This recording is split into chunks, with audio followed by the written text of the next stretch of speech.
परमेश्वर की ओर ध्यान लगाएंगे कि हमारे लिए खुदावन यीशु मसीह है जो हमारे लिए सब कुछ है। उसे याद करेंगे, बाकी की सारी चीजों को भुलाकर परमेश्वर को याद करेंगे कि उसने हमारे लिए क्या क्या किया, हमारे जीवन में कौन सी चीजों को किया, सारी चीजों को हम याद करें। हालेलुया। धन्यवाद परमेश्वर, तेरे नाम की स्तुति प्रशंसा करते इस समय के लिए खुदावन परमेश्वर, आप ही हमारे लिए सब कुछ है। यीशु मसीह, आज हम यहाँ पर जमा हुए हैं परमेश्वर तेरी महिमा के लिए। प्रभु, आज आप हमसे बातें करेंगे, आपके बच्चों से बातें करेंगे और हर एक के जीवन में परमेश्वर आप कार्य करेंगे। परमेश्वर होने दीजिए खुदावन, जो परमेश्वर हमारे दिल में बातें होती है उन सारी चीजों को परमेश्वर उसका उत्तर आप देने वाले। परमेश्वर हर एक को आप स्पर्श करेंगे इस वक्त आपके वचन के द्वारा, और परमेश्वर हम सबों को परमेश्वर तेरे वचन से मजबूत करेंगे। प्रभु, आपका धन्यवाद करते, जो भी वचन आएगा हर एक के दिल को तू खोल दे, हर एक को परमेश्वर तेरे आत्मा से भर दे, तेरे शब्द से भर दे, और तेरे शब्द से ही हमारे जीवन में कार्य होगा। प्रभु, तेरा धन्यवाद करते हैं, तेरा धन्यवाद करते यीशु मसीह। इस वक्त परमेश्वर सारी मान महिमा गौरव प्रभु आपको मिले, यीशु नाजरी के नाम से इस प्रार्थना को मांगते और सब कलीसिया मिलके कहेंगे आमीन आमीन। Hallelujah hallelujah. परमेश्वर का वचन देखेंगे दूसरा कुरिन्थी का रास उसका 5वां अध्याय और 21 वचन। दूसरा कुरिन्थियों उसका 5वां अध्याय और 21 वचन देखेंगे। लिखा है, जो पाप में अज्ञात था उसी को उसने हमारे लिए पाप ठहराया कि हम उसमें होकर परमेश्वर की धार्मिकता बन जाए। हालेलुया। क्या लिखा है कि जो पाप से अज्ञात था यानी यीशु मसीह, उसी को उसने हमारे लिए पाप ठहराया कि हम उसमें होकर परमेश्वर की धार्मिकता बन जाए। हालेलुया। ये बहुत ही अच्छा वचन है। जब हम लोग इस वचन को पढ़ते हैं तो हम देखते हैं कि यीशु मसीह पापहीन था, है ना, पाप से एकदम पाप नहीं किया तो उसने जीवन भर, उसको पाप मालूम ही नहीं था। और हम दूसरे लैंग्वेज में पढ़ेंगे तो क्या लिखा है, जो गुनाह से वाकिफ न था, जो गुनाह से वाकिफ न था, मतलब जिसको गुनाह मालूम ही नहीं। गुनाह समझते कि क्या होता है, पाप। ये जो हम लोग पाप करते हैं ना दुनिया में, ये यीशु मसीह को मालूम ही नहीं था। उसको एक ही चीज मालूम थी, वो क्या था, यीशु उसके पिता का काम को करना। उसको बाकी चीज दुनिया की कोई बात नहीं मालूम थी। हालेलुया। फिर क्या कहता है, उसी को उसने हमारे वास्ते गुनाह ठहराया, उसी ने हमारे लिए सारी चीजों को ठहरा दिया। फिर क्योंकि हम परमेश्वर की धार्मिकता बने, है ना, हम परमेश्वर की धार्मिकता बने। हम धार्मिक नहीं है, हम बचपन से ही, हम जब पैदा हुए तभी से हम धार्मिक नहीं थे, लेकिन यीशु मसीह के इस दुनिया में आने के बाद परमेश्वर कहता है कि मैंने तुम्हारे लिए जो मेरा बेटा दिया, उसने तुमको धार्मिक बनाया है। हालेलुया। हम धार्मिक थे क्या? हाँ या नहीं थे हम लोग, लेकिन परमेश्वर का जब लहू हम पर गिरा तब हम धार्मिक बने। कहने का मतलब क्या है, अगर हम लोग देखेंगे उसके लहू के बारे में मैं आपसे आज बात कर रही हूँ। अगर हम देखेंगे प्रकाशित वाक्य उसका 5वां अध्याय, हाँ, प्रकाशित वाक्य का 5वां अध्याय निकालेंगे।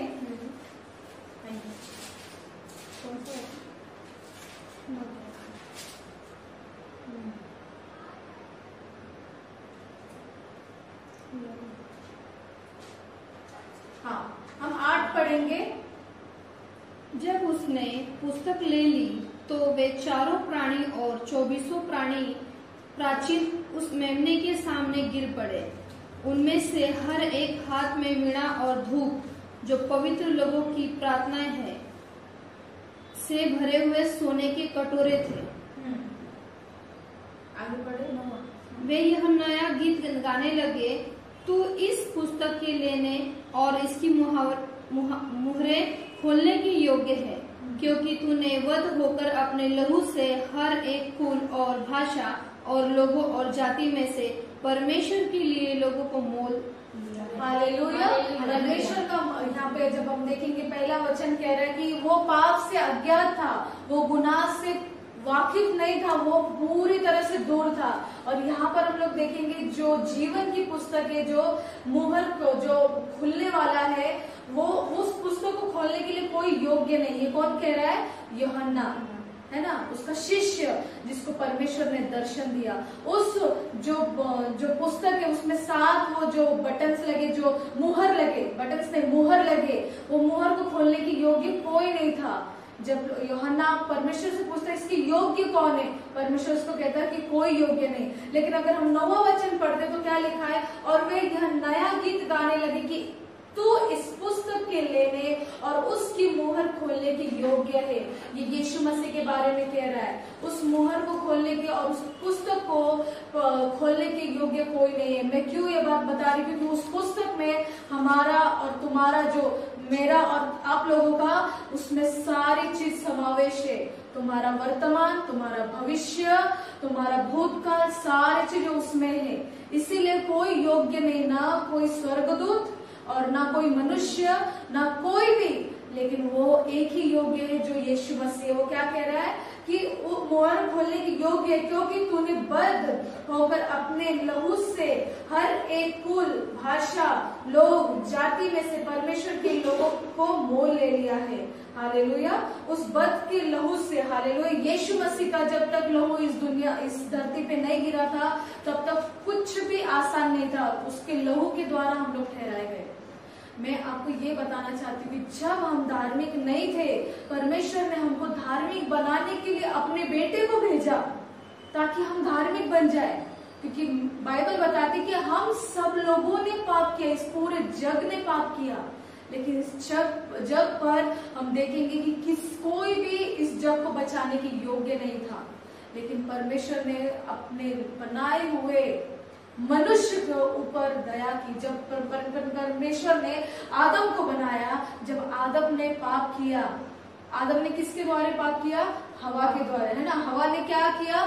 उस फल को खाया जो फल को खाने के लिए परमेश्वर ने मना किया था। हालेलुया। आपके जीवन में भी शैतान ऐसा ही करता है, एक फल को लेके आएगा ताकि आप उसको खा के मर जाए। हालेलुया। कहने का मतलब क्या है? जब हम इस दुनिया में थे, हम छूट नहीं सकते थे, उस बंधन में पड़े हुए थे जो बंधन शैतान ने हमें बांध के रखा था। हालेलुया। अगर हम देखते हैं, कोई एक लड़की होती है, अगर वो किसी कारणवश उसको कुछ ऐसे पाप में गिर जाती है या उसका किडनैप होता है, तो हमने पूरी दुनिया जानती है कि उस लड़की का क्या होता है। उस लड़की को कहाँ रखा जाता है? उस बंधन में जहां से वो कभी आजाद नहीं हो सकती है। समझ रहे बात को? इसको कहते हैं पाप। वो और उस बंधन को जो शैतान ने बांध के रखा हुआ है, हालेलुया, उसको वही कराया जाता है जो शैतान या जो उसका मालिक करने के लिए उसे कहेगा। लेकिन हमारा यीशु मसीह अभी भी हमको कह रहा है कि तुम्हारे पास टाइम है कि तुम उस बंधन में से, मैंने तुमको छुड़ा लिया है। हालेलुया। कहने का मतलब क्या हम उस बंधन में से छूटने के लिए तैयार है क्या? बहुत से लोगों के पास मैं जाती हूँ, बहुत से लोगों के लिए मैं प्रार्थना करती हूँ, लेकिन वो क्या करते, उनको सही मार्ग बताने के बावजूद अगर उनको कुछ बातें अच्छी लगी वही चीज को लेते हैं, लेकिन अगर उनको कड़क बातें बोली गई उस चीज को वो नकार देते हैं। इसका नतीजा क्या होता है कि उस बंधन में वो बंधे रहते हैं, और वो खुद ने, वो लोगों ने अपनाया है उस बंधन में बंध के रहना, ना कि परमेश्वर चाहता है। हालेलुया। परमेश्वर नहीं चाहता, क्योंकि परमेश्वर का वचन सरल और परमेश्वर का वचन एक जीवित वचन है जिससे हमें जीवन मिलने वाला है। और जीवन मिलने के बाद हमें क्या होगा? वो कौन सा जीवन है? ये अभी का जीवन है, ये अनंत काल का जीवन है। Hallelujah, hallelujah. इसीलिए परमेश्वर क्या बोल रहा है कि वो मेमना, जो अगर हम लोग देखते हैं कि जैसे आज हम लोग सुबह पढ़ रहे थे वचन, तो ये कह रहा है कि यूहन्ना का पहला अध्याय उसका 29 वचन कहता है कि देखो मनुष्य क्या कहता है, वो परमेश्वर है ना, परमेश्वर ने भेजा हुआ, ये देखो जगत का मेमना जा रहा है। पढ़ो हिंदी में कोई तो पढ़ो, 1:29 पढ़ेंगे। दूसरे दिन, हाँ, एक यूहन्ना क्या, यूहन्ना है ना, यूहन्ना, सही बात। दूसरे दिन उसने यीशु को अपनी ओर आते देखा। दूसरे दिन वो लोगों ने क्या देखा? यीशु को अपनी ओर आते देखा, और फिर क्या कहा? देखो यह परमेश्वर का मेमना है जो हाँ, जगत का पाप उठा ले जाता है। ये परमेश्वर का मेमना है, और ये क्या करने वाला है? जगत का पाप उठाकर लेके जाने वाला है। हालेलुया। कौन हमारा पाप उठा के लेके जाएगा? कोई नहीं। हम लोग पाप में ऐसे डूबे होते हैं, हम लोग उस पीड़ा में ऐसे डूबे होते हैं, हम दिखने में एकदम खूबसूरत दिखते हैं, लेकिन हम लोग वो चिंताओं से, वो परिस्थिति से, उन बातों से पूरे लिपटे होते हैं जो वो खूबसूरती हमारी खराब करती रहती है। हालेलुया। अगर हम चिंता कर, हमारा कभी हम लोग देखते हैं, हम बोलते हैं हमें बहुत टेंशन है, और उस टेंशन की वजह से हमारा सिर में दर्द होता है, फिर बहुत सी चीज होती है। अगर हमारे सिर में दर्द होता है तो हमारा चेहरा ऑटोमेटिक गिर जाता है, झुर्रियां आ जाती है, हम ऐसे दिखने लगते हैं मानो एक बुजुर्ग आदमी है। हालेलुया। लेकिन जब हम परमेश्वर के पास हमारे भार को दे देते, परमेश्वर के पास हमारी चिंताओं को दे देते, और हमारा फोकस भी एक ही रहता है कि नहीं, हमको परमेश्वर का ही काम करना, हमको उसी के लिए चुना गया है, हमको उसी के लिए बुलाया गया है। जैसे पुत्र ने पिता का काम किया, उसको एक ही बात मालूम थी, मुझे पिता का काम करना है। हालेलुया। उस टाइम भी यीशु मसीह, अगर देखेंगे, यीशु मसीह 30 साल का हुआ, उसके बाद वो 40 दिन और 40 रात उपवास में रहा। उसके शैतान ने उसकी भी परीक्षा की, उसके जीवन में भी टेम्पटेशन आए, लेकिन अगर देखेंगे जवान, जो हैंडसम हम बोल सकते, जो एक ऐसा व्यक्ति, जवान लड़का जिसको हम यीशु मसीह कह रहे, वो उन बातों में से दूर रहा। हालेलुया। उसको मालूम था मैं ये टाइम मेरा वो इसीलिए यीशु मसीह ने, मुझे बताओ, अगर मैं आपसे एक सवाल पूछती, यीशु मसीह तो जन्म हुआ, उसका तो 12 साल जब हो गया, उसका 12 साल का हो गया, वो हम लोग देखते हैं कि जब उसकी माँ और उसका पिता यूसुफ एक पर्व में जाते हैं, एक फसह में जाते हैं, वहां पे मेला लगा होता है यरूशलेम में, है ना, और वहां पे हम लोग क्या देखते हैं, यीशु मसीह वही रह जाते हैं, इसके माँ बाप चले जाते हैं, है ना। पहली बात तो माँ बाप को यही ध्यान में रहे कि हमारा बेटा कहाँ गया है। आधे रास्ते जाने के बाद पता चलता है कि यीशु मसीह तो साथ में ही नहीं है, कितने केयरलेस होंगे। दूसरी बात अगर हम देखते हैं कि वो बाइबल बताती है कि लूका में कि जब यीशु मसीह 12 वर्ष का था तो वो उन ज्ञानी लोगों के साथ, वो महायाजक के साथ और शास्त्री और वैसे लोगों के साथ परमेश्वर की ऐसी ऐसी अद्भुत बातें कर रहा था कि उसने ना कभी पढ़ाई की थी, ना अभी तो स्कूल जाने का टाइम हुआ होगा ना उसका, लेकिन वहां पे लिखा है कि उसने एकदम अद्भुत बातें की और सब शौक में हो गए, कह रहे कि कहां से बातें कर रहा है। मेरा कहने का मतलब है उस टाइम भी यीशु मसीह क्रूस पे जा सकता था, है ना, लेकिन वो जब 30 साल होने तक ही क्यों रुका रहा? क्योंकि वो हमारे लिए रुका रहा, क्योंकि हम जब जवान होते तभी पाप करते। हालेलुया। हमारी जवानी के दिनों में जब हम बढ़ते तब हमारे लाइफ में एक एक चीजें, एक एक ख्वाहिश, एक एक इच्छाएं उत्पन्न होती है जिससे हम उस पाप में डूब जाते हैं। Hallelujah, hallelujah. इसीलिए यीशु मसीह उस 30 साल के उम्र में, उस उम्र तक वो बड़ा होता रहा, उसके बाद उसने सेविकाई शुरू की। Praise the Lord. इसीलिए दाऊद राजा भी हम देखते हैं, वो भी ऐसे ही था, वो पाप उसने नहीं किया। हाँ, बाद में जब वो बेतशेबा का आता है तब वो पाप को देखते, लेकिन उसने बहुत पश्चाताप किया। हालेलुया। मतलब यीशु मसीह का वचन कहता है सभापदेश 12 में, क्या कहता है, 12 का 1, सभापदेश 12 का 1,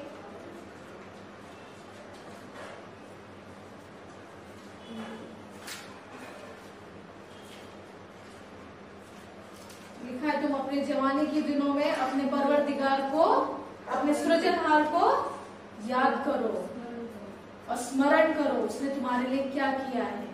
हालेलुया। हाँ, 12 का 1, सभापदेश 12 का 1। अपनी जवानी के दिनों में, अपने जवानी के दिनों में अपने सृजनहार को स्मरण रख। अपने सृजनहार को तू क्या कर, स्मरण रख। हाँ, इससे पहले की विपत्ति के दिन, कौन से दिन?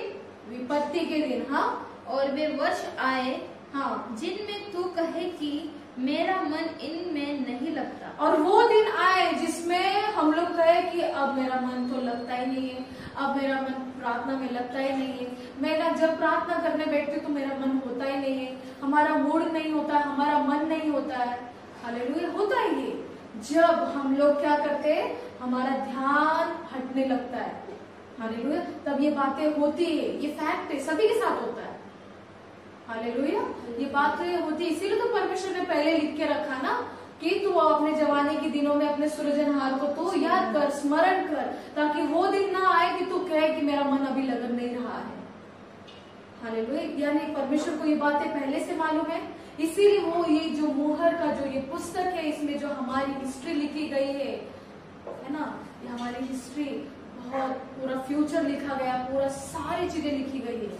और परमेश्वर नहीं चाहता कि ये कोई देख सके, सिर्फ परमेश्वर जानता है कि हमारे जीवन में क्या होगा। हालेलुया। हमारे नाम को उस पुस्तक में लिखा गया है, वो है जीवन की पुस्तक, और उसको खोलने के योग्य सिर्फ यीशु मसीह है, जो इस दुनिया में आया, उसने अपने लहू से हमको खरीद लिया। हालेलुया। हमको क्या किया, उसके लहू से खरीद लिया। वही मेमना, वो जो यूहन्ना में कह रहा है, देखो ये जगत का ये जो मेमना जा रहा है, मेमना यानी छोटा है ना, मेमना यानी छोटा बच्चा, ये जा रहा है, ये जगत का भार उठा लेके जाएगा। और वही मेमना, उसका खून गिरना जरूरी था आपके लिए और मेरे लिए, ताकि हम धार्मिक ठहरे, हम लोग एक राइचियसनेस पर्सन ठहरे। Hallelujah, hallelujah, praise the Lord. तो इसका मतलब हम आज क्या करेंगे कि परमेश्वर, आज मैं जो कर रही थी, मुझे तो अभी तक नहीं पता था, लेकिन ये तेरा वचन आने के बाद परमेश्वर, मैं अभी इस जग से अपने आप को मोड़ती हूँ। हालेलुया। इस जग के जो ख्वाहिशें है, जो इच्छाएं है, मैं उसे मार कर मैं उसे मोड़ती हूँ। इसीलिए जब पौलुस हम देखते हैं, उसको बहुत सारी चीजें थी, लेकिन पौलुस क्या कहता है कि मैं मसीह में अभी मर गया हूँ, अब मैं नहीं रहा, लेकिन मैं मसीह में जीवित हो गया। हालेलुया। गलातियों का 2:20। Praise the Lord. क्योंकि परमेश्वर पे जब हम मर जाते हैं, जब यीशु मसीह क्रूस पे गया, हम उन चिन्हों को अगर याद करेंगे तो हमको समझ में आएगा कि वो हमारे लिए क्या चाहता था। उसने हम अंदाजा भी लगा नहीं सकते कि शैतान ने हमको ऐसे जंजीरों में जकड़ के रखा था जिससे छूटना ही मतलब नामुमकिन ही था। लेकिन परमेश्वर कहता है, मेरे लिए कुछ भी असंभव नहीं है, मेरे लिए सब कुछ संभव है। और वही बात आज मैं आपको बता रही हूँ, परमेश्वर का वचन परमेश्वर के वचन से, कि परमेश्वर कह रहा है कि जो परमेश्वर था वो सारे पाप से अज्ञात था, लेकिन उसने एक ही चीज की, उसने धार्मिकता ठहराने के लिए वो सारे हमें धार्मिक ठहराने के लिए वो पाप से अज्ञात था। तो क्या हम वो पर्सन हो गए कि हम यीशु मसीह पे विश्वास करते, यीशु मसीह क्रूस पे गए, उस पे विश्वास करते, उसने हमारे लिए जान दी, लहू बहाए, ये सारे विश्वास करते। हम जानते भी है कि कहाँ खुदावंद हमको बचाता है, कैसे कैसे हम जकड़े हुए थे परमेश्वर हमको निकालता है। तो हमारे धार्मिक होने से भी कोई व्यक्ति जो खड़ा है, जो इंतजार कर रहा है, जो परमेश्वर ने हमारे लिए रखा है, वो व्यक्ति हमको देख के धार्मिक बनेगा। आप याद रखिए, अगर आपका जीवन धार्मिक रहेगा, आपका जीवन सीधा रहेगा, सिंपल रहेगा, सरल रहेगा, यीशु के भय में रहेगा, पवित्रताई में रहेगा, तो आपको देखकर कोई दूसरा इंसान बदल जाएगा। Hallelujah, hallelujah. जब यीशु को देख के चेले बदल गए, उनको देख के बहुत से लोग बदल गए। आज पूरी दुनिया में यीशु का नाम फैलाया जा रहा है, लेकिन बहुत कम है कि जो पवित्रताई के जीवन में जी रहे, बहुत कम है जो लोग धार्मिकता में हैं, सभी लोग नहीं है। हालेलुया। आज सुबह जब मैं प्रार्थना, हम लोग जो प्रार्थना अपलोड करते, उसमें लिखा था जो धर्म के भूखे और प्यासे है वे तृप्त किए जाएंगे। यानी हमारा फोकस उसी में कि परमेश्वर ही हमको खाना देने वाला है, परमेश्वर ही हमको वो जल देने वाला है। हालेलुया। हमारे बॉडी के लिए, हमारे शरीर के लिए तो जगत खाना है, लेकिन अगर आप याद करिए, जब यीशु मसीह 40 दिन 40 रात रहा, उपवास में रहा, वो फास्टिंग में रहा, तो उसको जब प्यास लगी या भूख लगी तो शैतान उसको परखने आ गया। हालेलुया। आपको एक सीक्रेट बताती हूँ, हम लोग देखते हैं कि शैतान उसको परखने आया है ना, हम क्या देखते हैं, शैतान ने उसकी परीक्षा की। अगर अच्छे से वचन पढ़ेंगे तो वो उसमें, अगर परमेश्वर ने मुझे एक बात बताई कि शैतान भी ना कंफर्मेशन कर रहा था कि बाबा यही मसीहा है क्या, ये बराबर यही है क्या कोई और आने वाला है। हालेलुया। इसीलिए वो बार बार कंफर्मेशन कर रहा था। 3 बार उसने ऐसा ही किया, उसके बाद भी बहुत बार किया। हालेलुया। वो कंफर्म कर रहा था कि यही मसीह है क्या, यही खुदावन का बेटा है कि यही यीशु मसीह है क्या, जो इसको जंजीरों में पकड़ के फेंकने वाला है परमेश्वर। हालेलुया। हालेलुया। आज हमारी जो जंजीरें वो तोड़ने के लिए यीशु मसीह यहाँ पे खड़ा है। हमारी उन बातों को जो परमेश्वर हमसे नहीं चाहता कि हम वो करें, लेकिन परमेश्वर वो चाहता कि वो हमारे लाइफ में क्या करवाना चाहता है, परमेश्वर वो बातें देखना चाहता है। हालेलुया। तभी तो हम धार्मिक ठहरेंगे, उसके लहू के द्वारा, उसके उस खून के द्वारा हम धार्मिक ठहरेंगे। जब तक परमेश्वर का लहू हमारे जीवन में नहीं था, हम सब लोग निर्बल थे, लेकिन जब उसका लहू हमारे शरीर पर, हमारे जीवन में गिरता, जब हम कहते खुदावन यीशु हमें आपके लहू से धो दे, आपके लहू से शुद्ध कर, तब परमेश्वर हमें शुद्ध करता है। हालेलुया। सिर्फ कहने की देरी है। इसीलिए परमेश्वर हम लोग देखते हैं, जब यीशु मसीह को उस पे चढ़ाने को था, उस पे जाने पर था, तभी उसने 12 शिष्यों को लिया और कहा, उनके पहले पैर धोए, उसके बाद कहा ये रोटी लो और ये दाखरस लो। हालेलुया। क्यों कहा? वो क्या बोल रहा है? ये रोटी, ये मेरा शरीर है, ये मेरा मटन है, इसको खाओ, तब तुम शुद्ध ठहरोगे, तुम लोग उससे तंदुरुस्त होंगे, और तुम ये दाखरस पे, ये मेरा लहू है। हालेलुया। हालेलुया। हमें वही रोटी को खाना, वही शरीर को खाना, वही रोटी है और वही जीवन का जल है। हालेलुया। तो आज हम क्या डिसीजन लेंगे कि परमेश्वर हमारे लाइफ में जो भी कुछ हो रहा था अब तक, हमें परमेश्वर सही रीति में मार्ग नहीं मिल रहा था, लेकिन जब आपका वचन आया तब परमेश्वर तेरे लहू से हम शुद्ध होंगे। हमारे लिए भी परमेश्वर उस जीवन की पुस्तक में हमारा नाम लिखा गया है, और परमेश्वर तो हमारे भविष्य को तूने अच्छा बनाया है, और उस मोहर को खोलने की कोई योग्य नहीं, लेकिन तू है।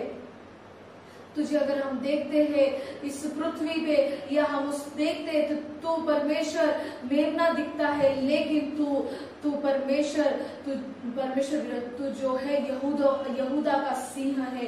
तू एक परमेश्वर शेर है, जो अगर हम देखेंगे तुझे तो तू शेर की तरह दहाड़ता है, लेकिन हमारे लिए तू एक मेमना बन करके आया। परमेश्वर, आज हम खड़े हो जाएंगे और प्रभु से प्रार्थना करेंगे कि परमेश्वर, हम क्षमा मांगेंगे कि खुदावन हमें जो भी आज तक पाप किए, गलतियां की और अभी भी कर रहे, परमेश्वर होने दे, हम उस सारे पाप से अपना मुंह फेरते हैं और उस दुनिया से मुंह फेरते हैं जो पाप की दुनिया है। परमेश्वर तेरा वचन से आज हमें शुद्ध कर, तेरे पाक लहू से शुद्ध कर। और आज परमेश्वर हम ये चाहते हैं कि परमेश्वर तू हमें धो दे, जैसे परमेश्वर के जैसे वर्शिप सॉन्ग चलेगा, आप पश्चाताप करिए। आज का दिन ही पश्चाताप का है। Hallelujah. Thank you, Jesus. Thank you, Jesus. Hallelujah. Thank you, Jesus. Thank you, Jesus. Hallelujah.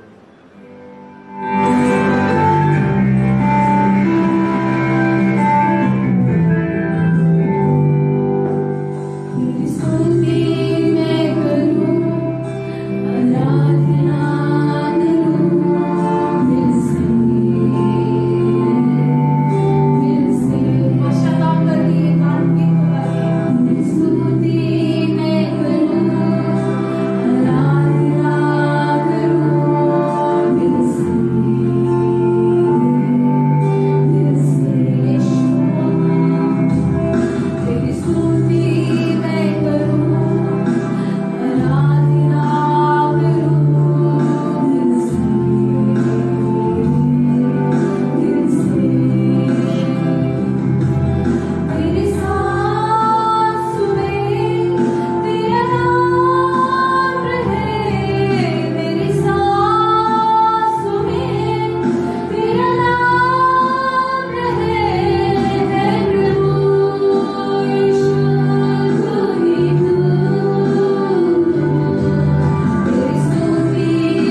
देना हमारे लिए जरूरी था, और परमेश्वर आपने अपनी जान देकर, आपका लहू बहाकर हमें परमेश्वर आपने आजाद किया है। आज परमेश्वर तू हमें आजाद कर। हम पश्चाताप करते खुदावन कि हमने जो भी गलतियां किया, जाने जाने में पाप किया, परमेश्वर हो तू हमारे जीवन में परमेश्वर उसे शुद्ध कर। हम क्षमा मांगते कि हम वापस उस पाप की दुनिया में नहीं जाकर परमेश्वर तेरा राज्य के काम करें, और परमेश्वर तेरी जो इच्छा है उस पे चले खुदावन, और हमारा जीवन भी परमेश्वर एक धार्मिकता का जीवन कहलाए, ताकि लोग हमें देखकर, हमें पवित्रताई में देखकर खुदावन वो लोग बदल जाए। प्रभु ऐसा ही होने दे खुदावन। आज की इस प्रार्थना को परमेश्वर आपने आशीषित किया, आज की सबक को आपने आशीषित किया, और तेरा वचन परमेश्वर हमारे जीवन में आया है। तेरा धन्यवाद करते हैं परमेश्वर। हर एक को तू स्पर्श कर रहा है, हर एक के जीवन से तू परमेश्वर दुष्ट आत्माएं कि जो परमेश्वर बाण है, जो जंजीर है, वो तू तोड़ रहा है प्रभु। तेरा धन्यवाद करते हैं खुदावन, और आज तू हमें आशीषित कर रहा है। तेरा धन्यवाद करते हैं परमेश्वर। आगे का समय आपको देते हैं खुदा बाप, खुदा बेटे, खुदा पवित्र आत्मा के नाम में इस प्रार्थना को मानते हैं, और सभी जन मिल के कहते हैं आमीन आमीन।